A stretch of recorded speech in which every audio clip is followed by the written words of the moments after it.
And hello, welcome back, everyone. Yes, to this video, and I am here again to continue where we last left off, which was here. Okay, so we sort of successfully got ourselves into this sort of equation. Hopefully, we'll get a final form where it's a very clean equation without all these x's and y's over here. Hopefully we can eliminate all of this. Okay, so probably the first thing we want to do is to eliminate this eta over y. What's eta over y star? Okay, so let's substitute eta over y star. Okay, so eta over y star, and what will that be? Half into the Reynolds number, RA delta, and you also divide it by the square root of x star. Okay, square root x star. Alright, so this is going to be substituted wherever you see eta over y star. And good thing eta over y star is about the only thing you need to worry about at this point in time. Okay, so let's just do that. The rest of the etas we try not to touch for the time being. Okay, so yeah, we'll just get rid of the y star variables first in this manner. So where's eta over y star? You have 1 over there next to the f double prime, and then we'll square this. Alright, and you have one here as well, so that's hopefully not too much of a problem to deal with. So yeah, that seems yeah, a little bit messy, but let's since the square root and the squares kind of cancel, and then of course you have half squared at the bottom becoming 1 over 4. So let's do that, 1 over 4. So we'll remove the square roots there, and let's remove the other square root, and let's see if this turns out right. So we should have a 4 over here and a square, I mean just a normal, yeah. Oh, and we have to remove the square. Okay, and now that should be about it. Okay, and yeah, let's see, 3 minutes in, so I don't want to get too long. Okay, next thing to do is to, of course, multiply all of this in here. So the Reynolds number delta will combine. Okay, let's combine the Reynolds number delta. So the square root we can remove, and this thing here we can remove. Okay, so where is it? It's so messy. Okay, 1 over square root of x, and then okay, I hope this is the right Reynolds number delta I'm removing. Okay, so that's 1. This is 1.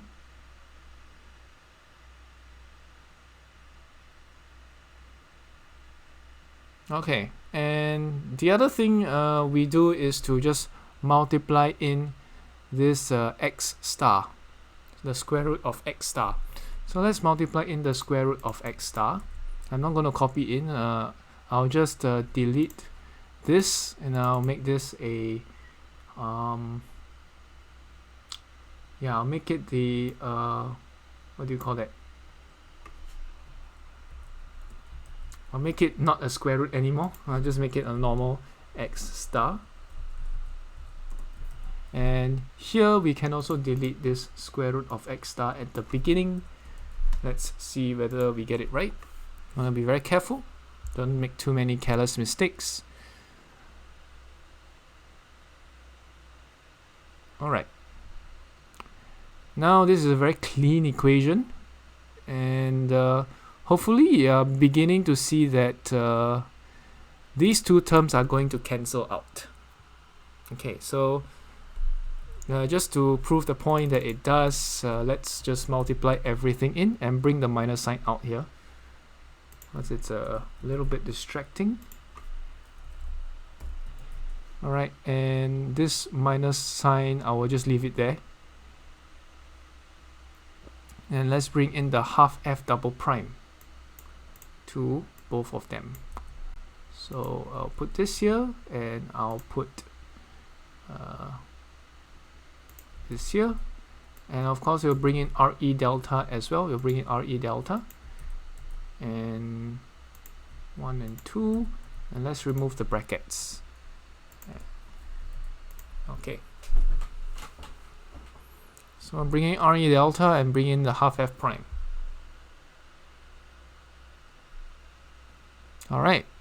So now hopefully it's clearer. You see these two terms here? 1 over 2 half RE delta over 2. Okay. So let's do this instead. It looks a lot neater, and the terms are going to be easier to compare. So RE delta over 2, f prime, f double prime, f prime, f double prime, f prime. Okay, f double prime, f prime, f double prime, f prime, and eta over 2 x star, eta over 2 x star. Okay, minus times a minus will become a plus, and this will just become a minus. So you can see that this term actually just disappears. Okay, these two terms will cancel out. This one, this minus sign will go into that plus sign. Alright, and we're almost there. The equation has been significantly cleaned up by whatever we are doing here. Okay, next thing we can do is you see this 4 and 4x star, 4 times 4x star and RE delta can also disappear, more or less, if I'm not wrong. I hope I have not missed anything out. Yep, so this RE delta will cancel. You just divide throughout by that, and of course the star thing at the bottom. So we'll get that out. This and this will also be cancelled, and therefore you have your complete similarity transform. Okay.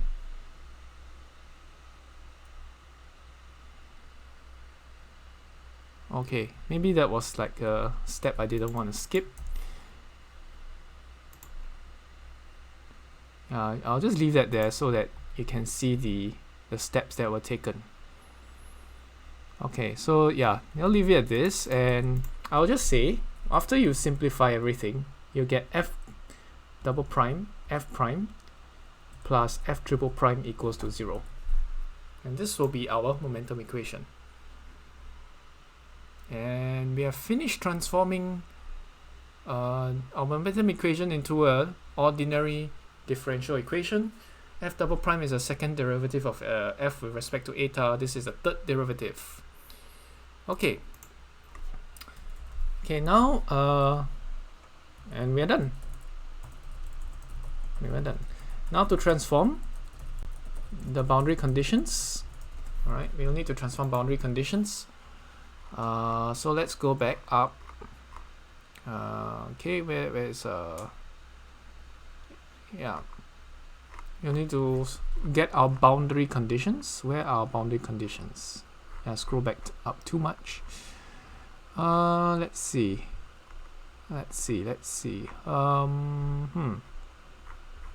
Great.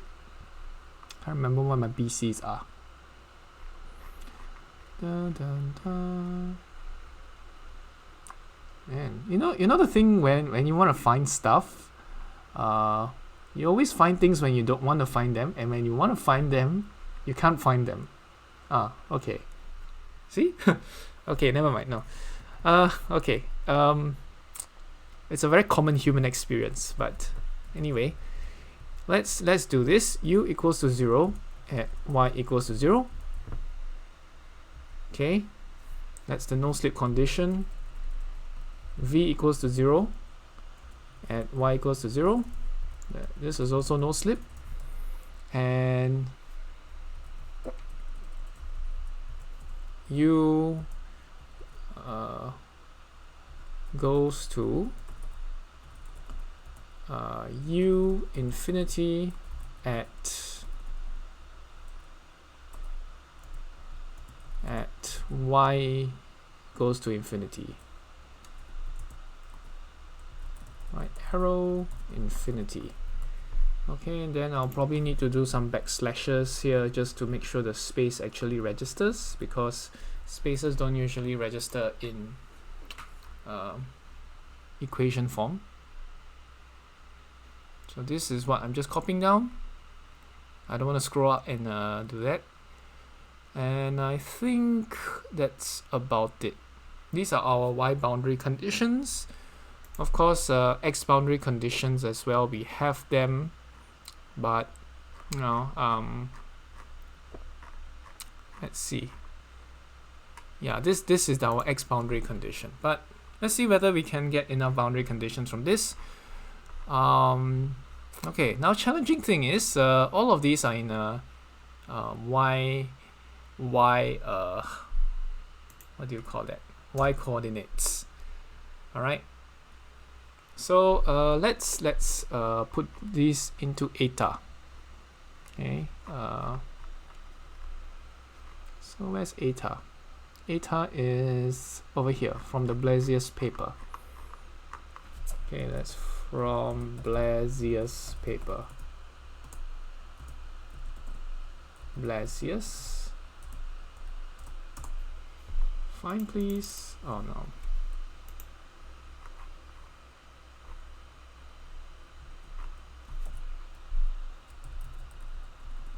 Blasius. Okay, there you go.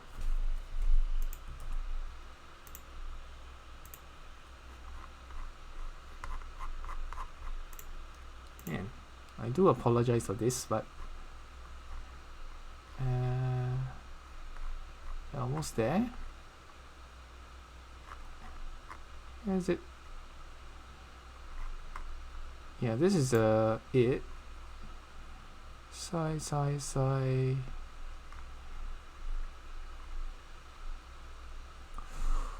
Whoo.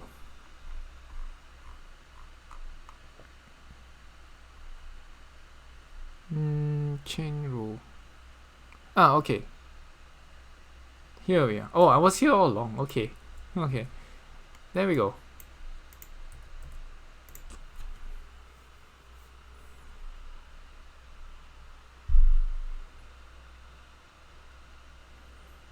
There we go. We have f of eta and eta itself. So you see, when y equals 0, eta equals 0. Y goes to infinity, eta goes to infinity.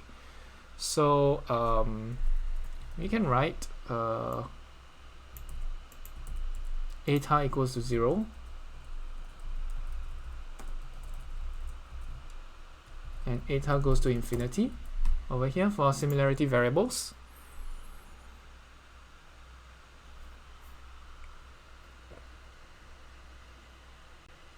Okay, so this is our first transform. We'll need to deal with this as well, the stream function. So let's go back to our definition of the stream function. And over here we have our dimensionless stream function. Okay, never mind. I'll just write from memory. I don't want to keep scrolling. Okay, so our stream function. Okay, partial, okay, fraction, partial psi, partial y. Okay, x equals to u equals to partial psi, partial y. V equals to minus fraction partial psi, partial x. Let's hope this compiles right.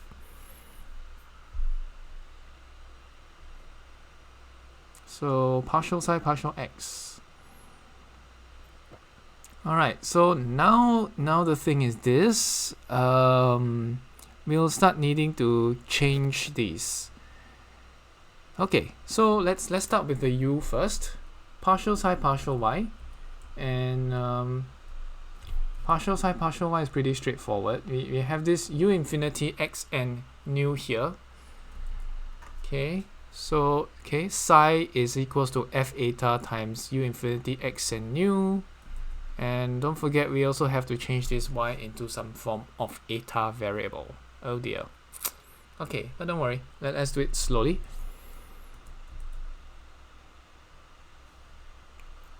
Okay, so we're not out of the woods yet.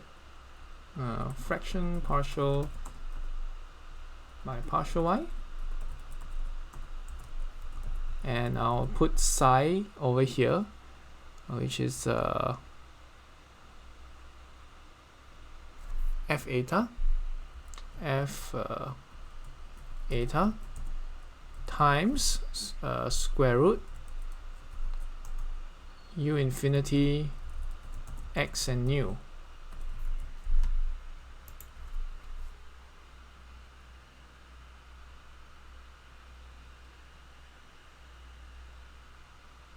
Okay, so this is a little bit more straightforward. We can actually just bring this u infinity x and nu out.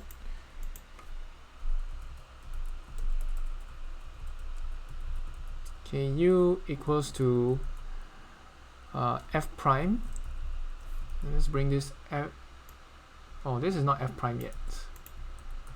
Okay. Fraction partial by partial y f eta. So now we'll need to change the variables around. So instead of partial by partial y, I'm partial by partial eta. And we'll have partial eta partial y. Now we are more or less there. And we can see partial eta partial y is just u infinity half u infinity nu x. Okay. And let's keep going till tedious, but yeah, this is already f prime over here, f prime. Then we have this this whole long square root term here in front, and we need partial eta partial y, and that is just half square root. Okay, half and the square root of u infinity over nu times x. Alright, that's enough for the time being. Oh my goodness. Okay, there you go. Okay, most of the things here should cancel. The nu and x will cancel, and the two square roots of u will actually combine into just u infinity. Okay, so fraction u infinity over 2 f prime. That's what u will be. Okay, so let's change the boundary conditions. So when u equals to u infinity, okay, u equals to u infinity, we can see that f prime actually equals to 2.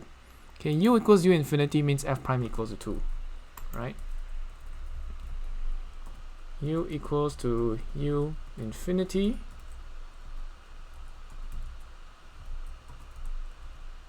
right arrow implies f prime equals to 2. Okay, you just substitute in and do some manipulation. You should be able to get that like super fast. Okay, so let's how do I say? Let's change one of these boundary conditions. Okay, I'll just paste the rest at the bottom. F prime equals to 2. F prime equals to 2.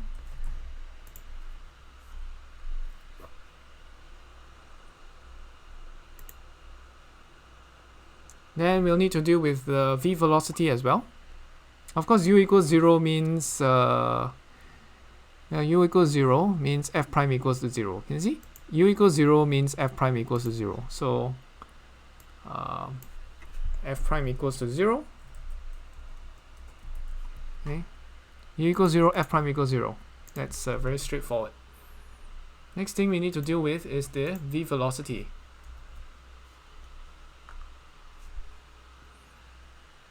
Okay, so what do we do with the v velocity? Again, we have to differentiate. No shortcut around that. And del psi del x, how does that work out? We'll have to substitute in this psi. Okay, v equals to minus fraction partial by partial x of f eta.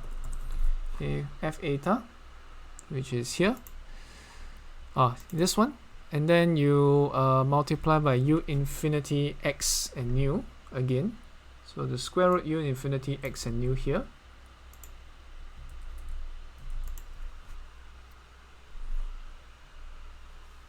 And you can see, again, it's a little bit tedious, but we're almost there.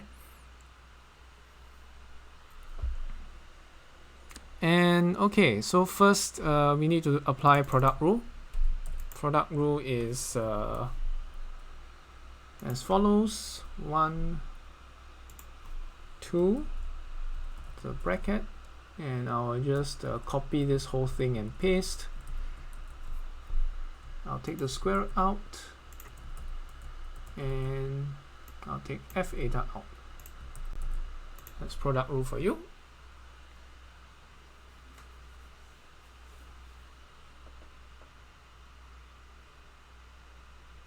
Okay. Whew. All right. So this thing here, we just have to change variable again. Del eta del x. This one is a bit more straightforward. Okay, but you can do the math. I'm gonna skip it. And if you do all the simplification, okay, you do all the simplification. Want to cut this video a bit shorter. Yeah, do all the simplification, and then you use a chain rule here. You use a chain rule here to do your, what do you call that? Never mind. Might as well write that out. Partial by partial eta and partial of eta partial x.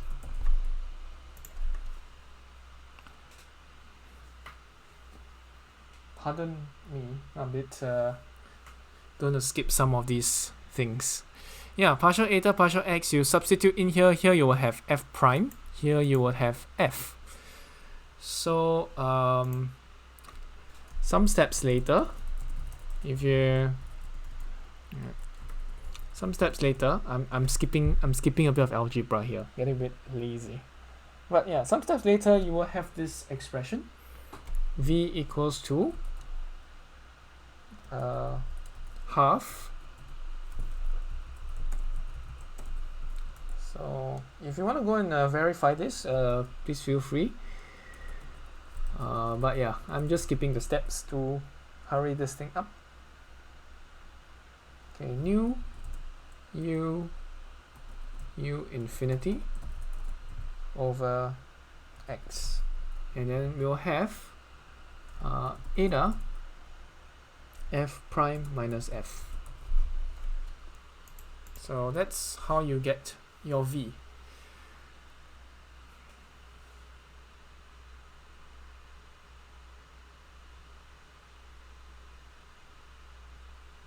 Okay. So yeah. What else am I forgetting? I hope not forget anything here. Yeah, okay. I think that's what we have for now. Now we have enough to sort of change up the boundary conditions. Now let's see. If v equals to 0 at y equals 0, that means eta equals to 0 here, right? So v equals to 0, v equals to 0 here, eta equals to 0. So that means the f here times this whole factor is 0. It just means f equals to 0 at eta equals 0. Okay, eta, and eta. That's how we define our boundary conditions.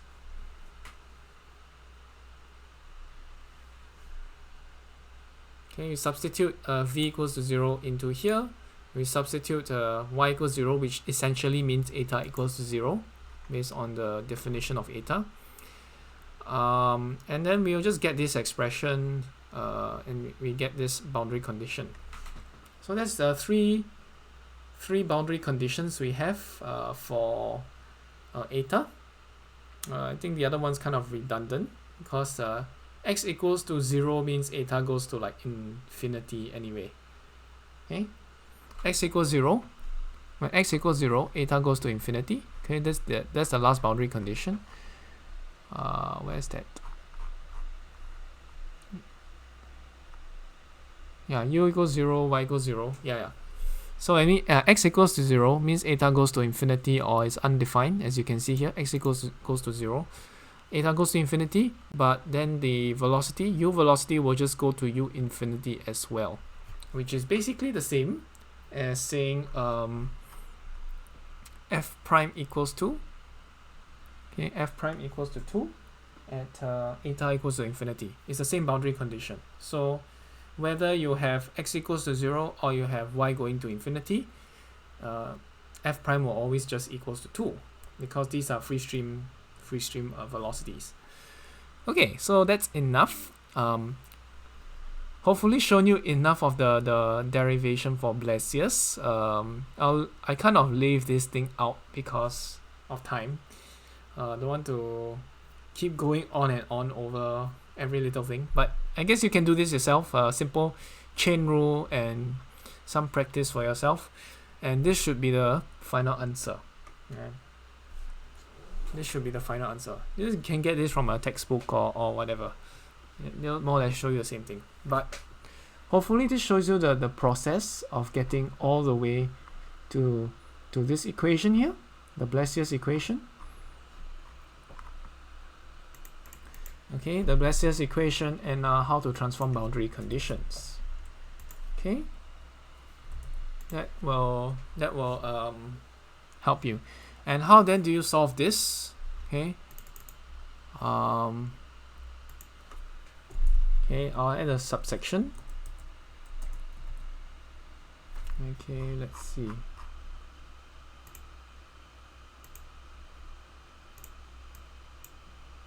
Okay, subsection. Sorry. Subsection. Okay, so now yeah, subsection. This will be how to solve Blasius equation. So that means all of this. All right, so you can't solve it just like using the standard like ordinary differential equation methods, because this is not a non-linear. Okay, so there are a few ways to do it. One is you assume a series solution. Secondly, you use the Runge-Kutta method. Runge-Kutta. I think he's a German. Runge-Kutta. Okay, use those methods and you will get those solutions. So I will not go too much into detail how to solve it. I will just say it's solved. If I have the time, then we talk about the numerical solution, maybe as a supplementary material. Okay, but yeah, this reason why you reduce it to this kind of form is because it's solvable at least by hand in theory. Okay, yeah, you can solve it by hand using a series solution, also known as the Frobenius method. But anyway, that's enough for today. I'll talk to you next time. No, this is not a phone call. I'll see you next time in the next videos. Bye bye. Thank you.